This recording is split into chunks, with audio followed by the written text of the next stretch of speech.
अगदी जलद व अचूक बातम्यांसाठी पाहत रहा महामीडिया 24 सदैव तत्पर। सामाजिक एकता आणि भक्तीचा जागर करत भुदरगड तालुक्यातील करडवाडी येथे 39वा ज्ञानेश्वरी पारायण व अखंड हरिनाम सप्ताह मोठ्या उत्साहात आणि भक्तिमय वातावरणात संपन्न झाला।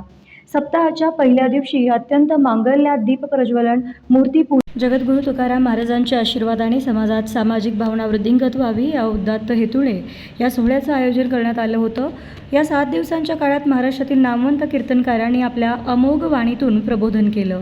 यामध्ये प्रामुख्याने धोंडीराम कांबळे, मांगोली, नवनीत महाराज, करगणीकर, आटपाडी, दीपक पाटील, एडेनिपाणी, भागवत तोडकरी, आळंदी, नारायण एकल, जोगेवाडी, सागर चव्हाण, माळखंबी, भार्गवराव सपकाळ, पंढरपूर यांच्या कीर्तन आणि प्रवचनाचा लाभ भाविकांनी घेतला। या सप्ताहामध्ये निष्णप, एरंडपे, दोनवडे, शेनगाव, नवसवाडी, पाचर्डी आणि नितवडे या गावातील भजनी मंडळे मोठ्या संख्येने सहभागी झाली होती।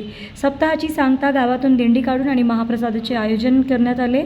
या सप्ताहादरम्यान शामराव परीट, SP सुतार, विकास मोरे, प्रकाश खतकर, प्रकाश वेलेकर, दिलीप चौगुले, महादेव मोरे, नामदेव खतकर यांच्यासह बुरुड गल्ली, खतकर गल्ली, बांदेकर गल्ली, बाजारपेठ व खडकेवाडा परिसरातील ग्रामस्थांनी भाविकांसाठी भोजनाची चोख व्यवस्था केली होती। भाविक भक्त आणि पंचक्रोशीतील ग्रामस्थांनी या महाप्रसादाचा आणि ज्ञानेश्वरी पारायणाचा लाभ घेऊन सप्ताहाची सांगता केली।